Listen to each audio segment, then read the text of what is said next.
No one knows the exact source of Crystal Spring, but its clear, pure mountain water has flowed for thousands of years. We know that in about 1740, a grist mill was established near the spring by the Evans family to mill flour and grains for the numerous new settlers to the region. George Washington mentions visiting Evans Mill prior to the Revolutionary War. Crystal Spring is located at the base of Mill Mountain, just a few feet away from where we are, and continues to deliver between 4 and 5 million gallons of clean mountain water per day. Mill Mountain gets its name from Evans Mill.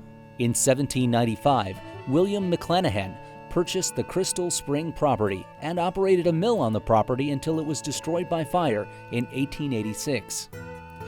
Roanoke grew from its beginnings as a railroad stop called Big Lick in the 1850s and 60s, and by 1881 had a population of about 1,000. Crystal Spring and its ponds were purchased in 1882 by the Roanoke Land and Improvement Company. They installed a small coal-fired Holly steam pump at the spring to push water through terracotta pipe to the town, which was centered about 2 miles north of there at the time. The town of Roanoke was also chartered in 1882. Commercial operations began at the spring in 1889, and the pure water was offered in bottles and barrels. In 1890, the Roanoke Gas and Water Company was formed. An upper reservoir was constructed nearby on the side of Mill Mountain, and a second holly pump was installed at the spring. As depicted in this 1891 map detail showing the old pump house and ponds, the small holly pumps pushed the spring water to the upper reservoir, and then the water was distributed by gravity across the river to the city for drinking and fire suppression. In those days, the area around the spring was county farmland, fairly remote from the bustle of the growing and raucous young city. Crystal Spring was considered Roanoke's first park, complete with a bandstand for summer serenades. By the early 1900s, the young city of Roanoke had grown quickly to a population of about 25,000. Electric streetcars and telephones began to appear, and various motor cars soon arrived. By 1905, the rapidly growing city needed a more robust and reliable water supply for its citizens and industry.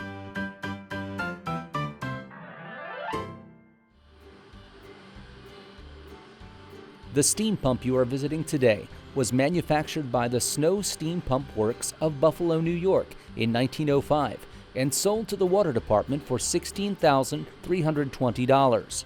It was delivered to Roanoke in sections by train and then transported by horseback. As the pump was installed, the pump house was built around it as an addition to the Crystal Spring facility. The several ponds outside were replaced with a concrete-lined reservoir, complete with a central fountain and a wrought iron fence, part of which is now surrounding this exhibit. A sluiceway or small canal was constructed from the spring to the new reservoir, and the steam engine pumped water from the reservoir and into the city's mains, providing reliable water pressure. The pump operators lived in houses located above the reservoirs. In the 1960s, for reasons of health and safety, the Crystal Spring Reservoir was covered in concrete. Tennis courts were painted on top of the reservoir. The steam pump is a horizontal duplex cross-compound pumping engine capable of delivering about 5 million gallons of water per day. It is believed to be the only one of its size remaining, and it is the same engine design found in the 611 train. The night and day sound of the pump was something like this.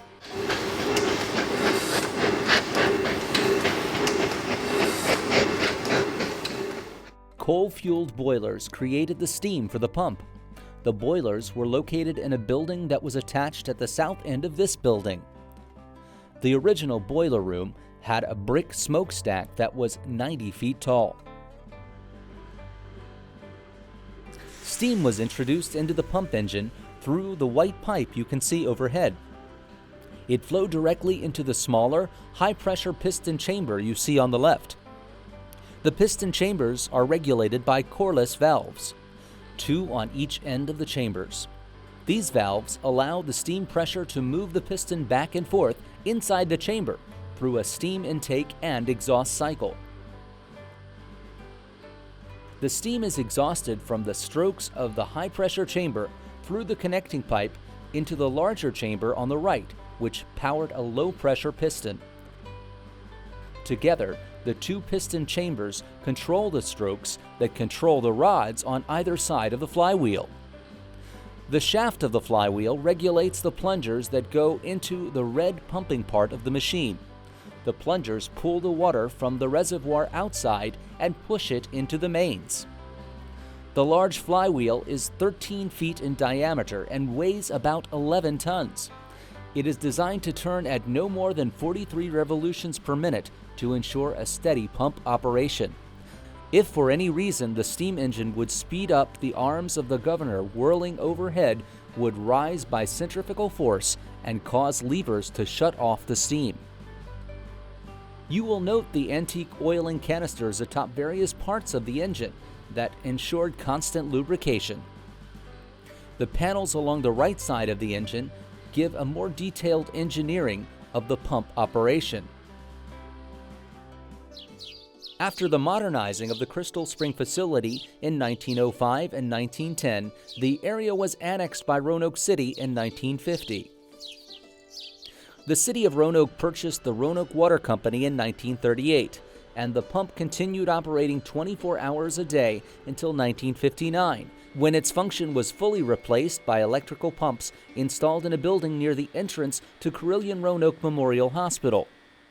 In 1976, as part of Roanoke's celebration of the nation's bicentennial, civic leaders, the City of Roanoke, the Historical Society, and numerous volunteers, including Navy and Marine reservists, restored the antique steam pump to historical accuracy. The land around the reservoir continued as a beautiful park where people could come for relaxation or a tennis match until 2015, when the property was repurposed. Leaks in the water storage under the tennis courts necessitated abandoning the concrete water storage and replacing it with a new 180,000-gallon above-ground clear well. Carilion purchased the property for a major hospital expansion, removing the building that housed the electric motors, tennis courts, and underground water storage. New electric pumps were installed inside the Crystal Spring treatment facility to pump water from Crystal Spring, and water that flows to the facility from Carvin's Cove out into the distribution system. Today, the Snow Steam Pump and Building is listed on the National Register of Historic Places and available for scheduled public tours. While Carvin's Cove provides much of Roanoke's water, the ancient Crystal Spring, now processed by a state-of-the-art ultrafiltration plant, still contributes to Roanoke's water supply.